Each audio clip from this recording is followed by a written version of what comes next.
Hello, world. It's not often that we get to speak to the entire world.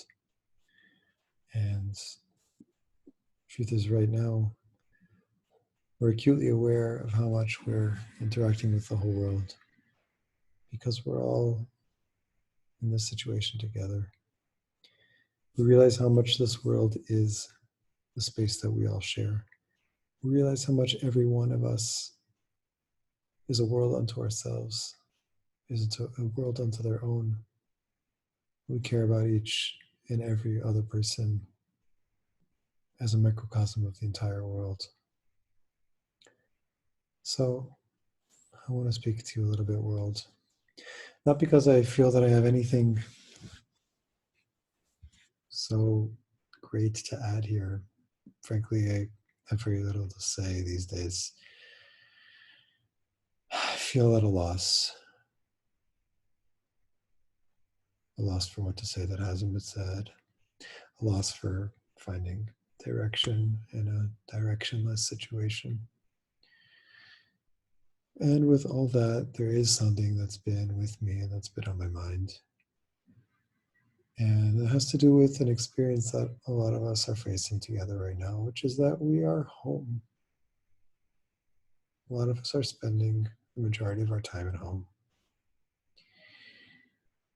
And being at home poses challenges to us emotionally, psychologically, for some spiritually.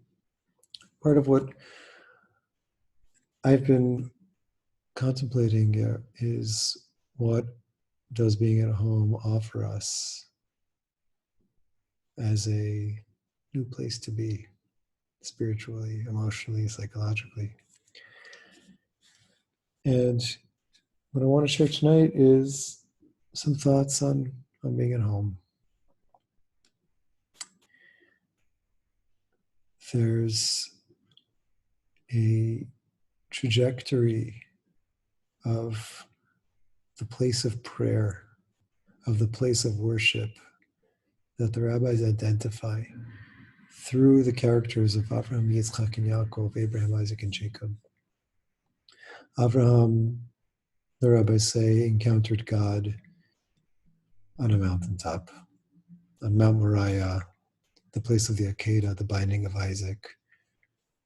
This was the place of worship for Avraham. In the language of the rabbis, Avraham kra'o har. Avraham called God's house, the temple, God's place, a mountain. Yitzchak kra'o sadeh. Isaac called it a field, because where Isaac encounters God most acutely is in his prayer in the field. And Yaakov kra'o bait. Yaakov called the place of God a house, a home. And this was in the story of Yaakov's dream.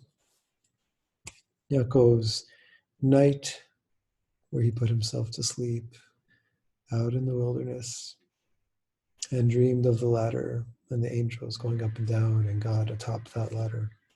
And Yaakov woke up and said, now I see, this is the house of God. So the rabbis say that Yaakov calls God's place a house. That somehow the locus of worship, of encountering God in the most intense and real way, shifts from being a mountaintop to a field, to a home.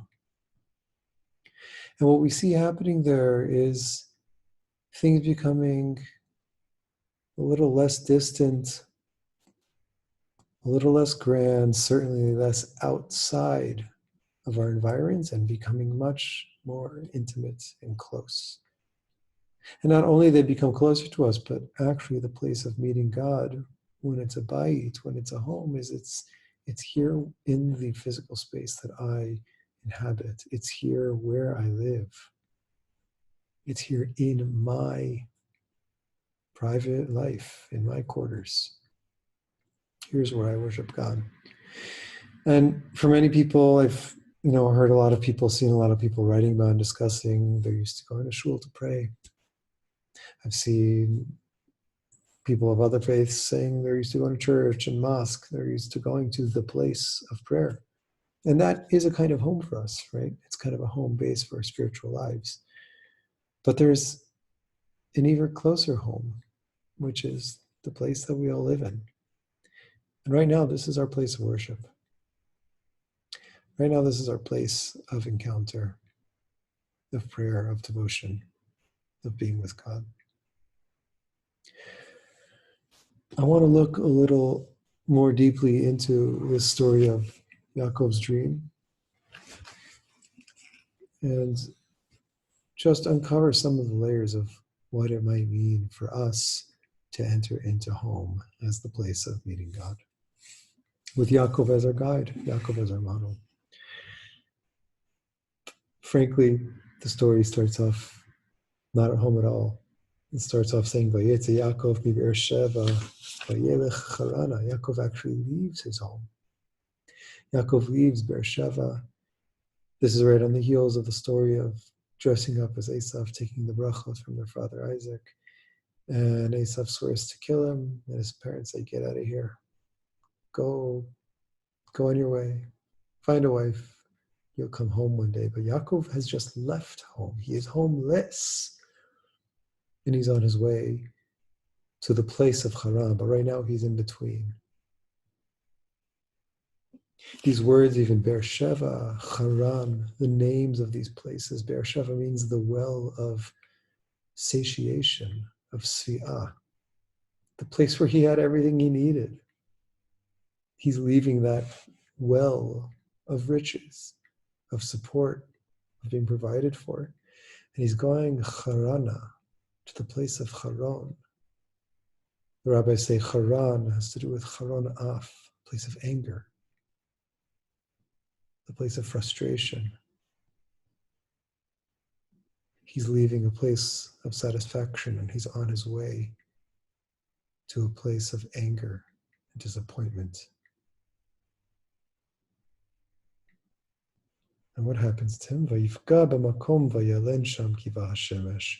He encounters the place, he confronts the place. We'll come back to this term. Vayalen sham kiva hashemesh, he goes to sleep. Vayikach me'avnei hamakom vayasem rashotav. He takes stones from the place and puts them under his head, around his head. Vayishkav v'makomahu, and he lies down in that place. You notice just in this one verse, the word makom comes up 3 times. Vayachalom, and he has a dream, and behold, there's a ladder, moots of arza, standing earthward with its head reaching heavenward, angels of God arising and descending, and God standing upon it. And God says, Ani Hashem Elokei Abraham Avicha Yitzchak, I am the God of your parents, of your ancestors. The land that you are lying upon, I'll give to you and your descendants. There's a promise of Yaakov having many children. God goes on and says, Hine Enochi ma chushmarticha b'chol asher tilech. Yaakov, I am with you. I will guard you, protect you everywhere you go. And I will bring you back to this land. Kivo ezavcha. I will not abandon you. Ad asher yositi, ad asher dibarti lach, until I fulfilled everything I've said. Vayikat Yaakov mishtato, he wakes up then from his sleep. Vayomer achen yesh Hashem b'makom hazeh v'anochi lo yadati. It sure turns out that God is in this makom, in this place, and I did not know, I had no idea. Vayira vayomar, then he becomes afraid. He has a moment of terror, and he says, Mano ra hamakom hazeh. This is an awesome and terrifying place. This is none other than the house of God, and this is the gate of heaven. Here is where Yaakov calls it Bayit. Yaakov discovers that the place that he slept and dreamed is the house of God.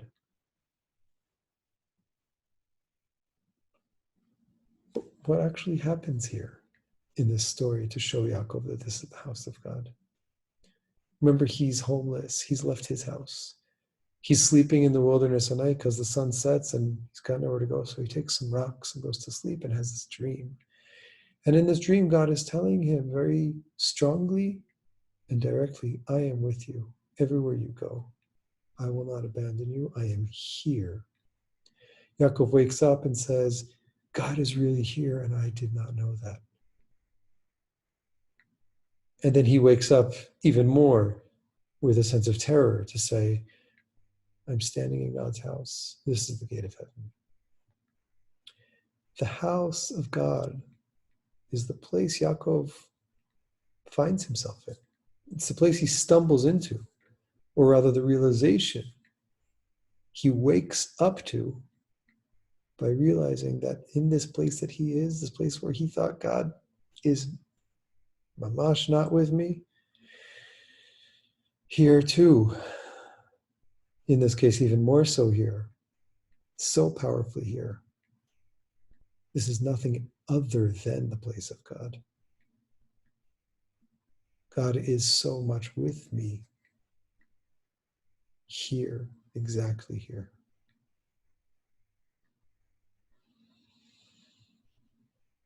The rabbis pay attention in these psukim to that word that shows up over and over again here, makom, the place Yaakov's in. The Midrash here asks, Mipnei ma mechanim shmo shel HaKadosh Baruch Hu v'korino to makom. Why is the name of God changed? Why is God given a nickname in the Torah? Why is God called makom? It's clear to the rabbis that when Yaakov encounters the place and has this dream, he is encountering God. And this word place is a nickname for God.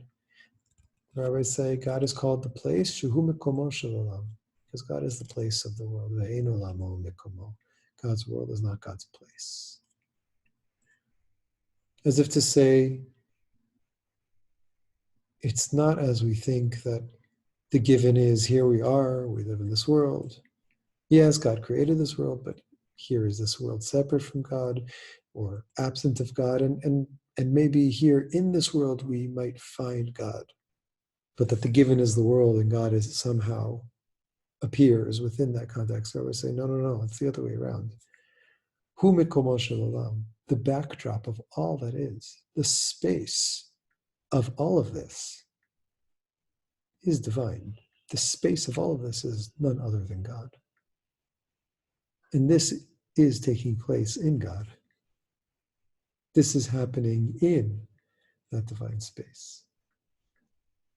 And they go on and give this another tone.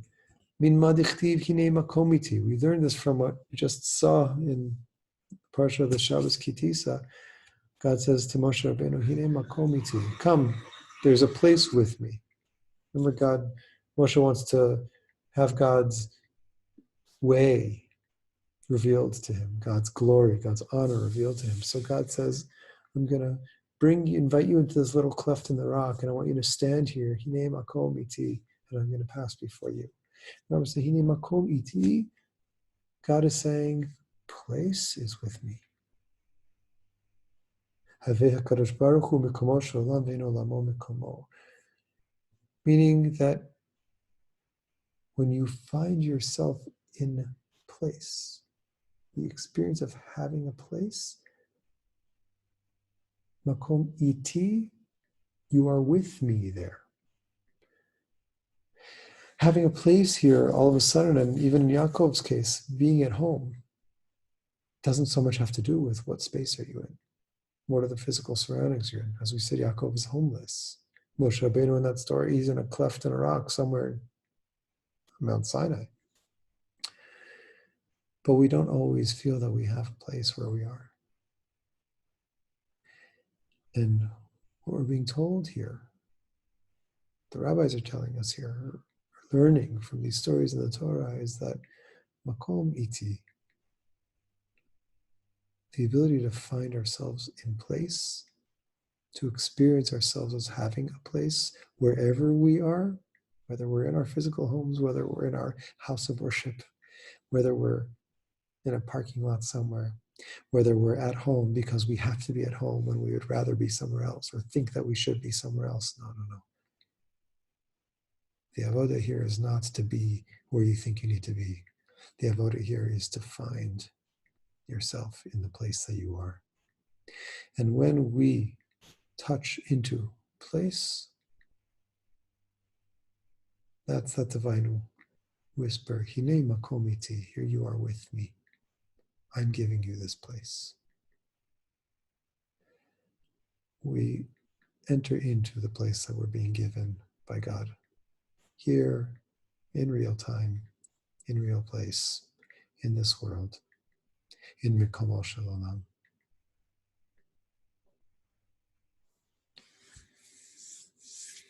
You know, the rabbis actually say that the ideal way to prepare for prayer is modeled by the Hasidim Rishonim, these early pious devotees, people who took their prayer so seriously and intensively. They would spend 9 hours a day immersed in meditation and prayer. The Mishnah says that they would shohim sha'achat mitpalim kedei lechaven et livam lamakom. They would spend an hour before prayer silently meditating, simply to align their hearts with hamakom,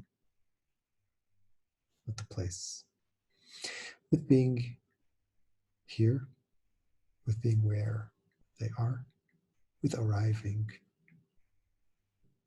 and existing in the place that they are given in that moment. So, for those of us who are in our homes right now, we have an opportunity to walk through the door that we don't need to open for ourselves. Yaakov Avinu opened it for us. Chazal opened it for us even more. Yaakov kra'u bayit. Yaakov said, you know where I find God, where we ultimately are heading to meet God. We might think it's in all kinds of places, and it can be in every place, but the real place of meeting God is called a bayit, is called being at home. So for those of us who are at home, for those of us who wish we were at shul, for those of us who don't wish we were at shul, but we want to find a way to pray in the place that we are, this is offering us a beginning point, which is, let my house become my makom. Let my house become my bayit. Let my bayit be Beit Elohim. Become a place of prayer. Why is it a place of prayer? Oh, this is the place God is giving me. And to enter into there might just take some time to orient ourselves, to not just open up a siddur and put on a talis, or however we are habituated to pray. Our prayer has to shift a little bit right now.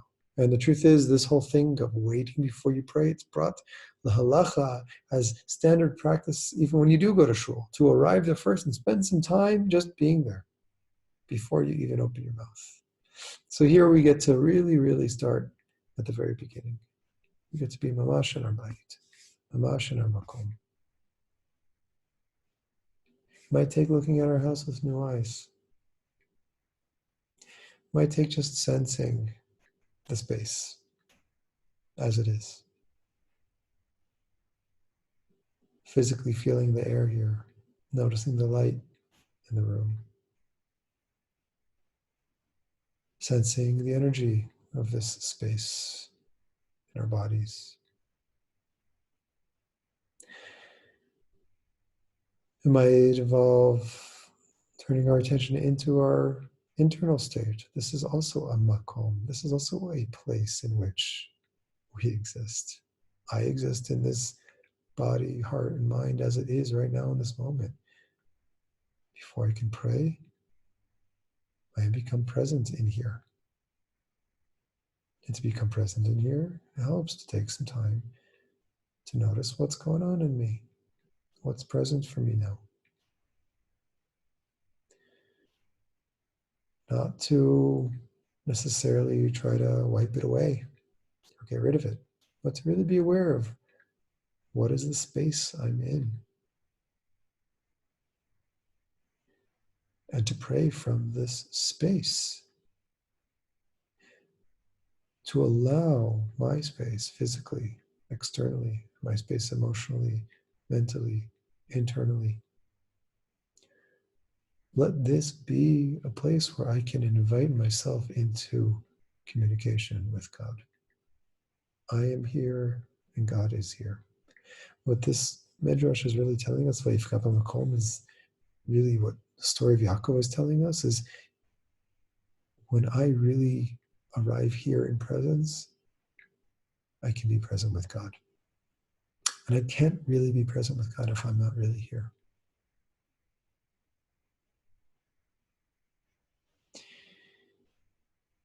There's another piece here in this story with Yaakov that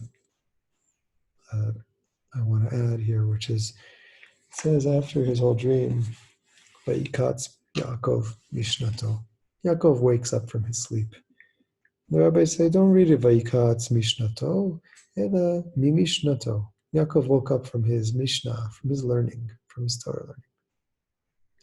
And Chazal expands this and says, for this whole journey from Beersheba to Haran, it actually didn't happen overnight. Yaakov spent 14 years walking on the run. One of the beautiful things of being at home is that there's other people here. Some of them small people who are having a hard time falling asleep. That's another thing we get to invite into our tefillot, to our meeting with God when we're meeting at home, which is the totality of our current predicament and experience, the people in our lives as well. What I was saying was that the rabbis say, Vayikatz Mishnato, is that the rabbis say actually Yaakov woke up from his learning. That for 14 years he was on this journey, and he stopped over at the mythic Beit Midrash of Shem and Ever, the place where the Avot learned Torah before there was a Torah given at Sinai. And the Vayikatz Mishnato, the rabbis say that Yaakov went to sleep after having learned so long. But the language is actually Vayikatz Mishnato, that he woke up from his learning, not that he went to sleep from his learning. So I wonder if part of what the rabbis are actually saying there is all the Torah that he learned,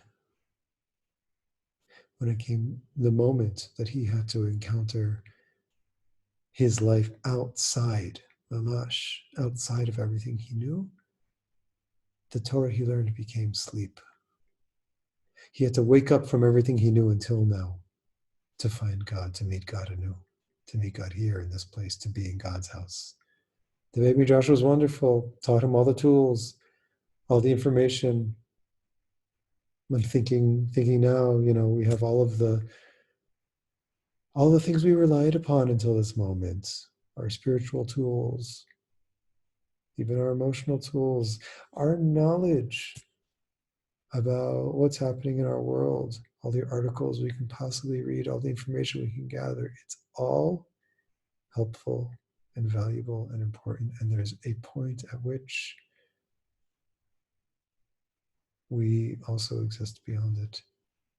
There's a point at which it's just not enough to fully address our own being, our own predicament right now. And there's a house that we live in that extends beyond it.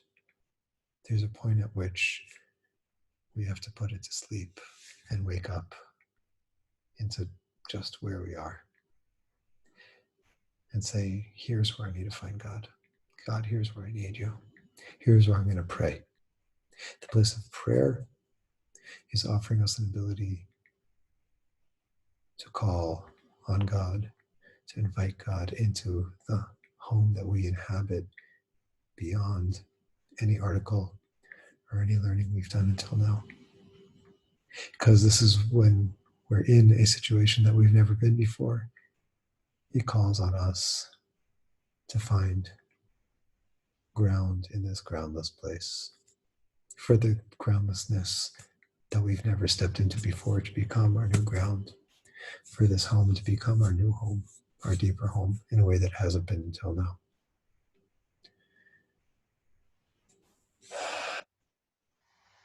So I'm here with you. I'm here with you. We're sharing this big, great home, and each one of our homes, and within each one of our homes, that inner home, we're all in this home together, each in our own way. And whatever we can share to support one another, in any ways that we can come together to, in a sense, look through the window at one another, see from our home into each other's home. This is one kind of medicine.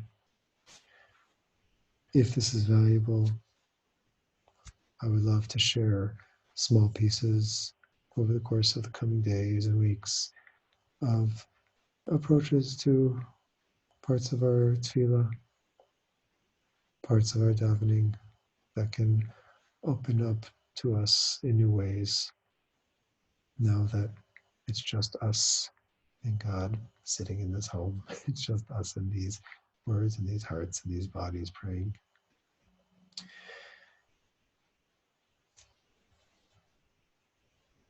And carrying a real prayer here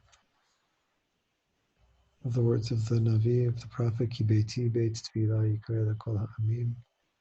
God saying, my house is going to be a house of prayer for all people of earth. We're in a moment where our prayers are shared across this earth.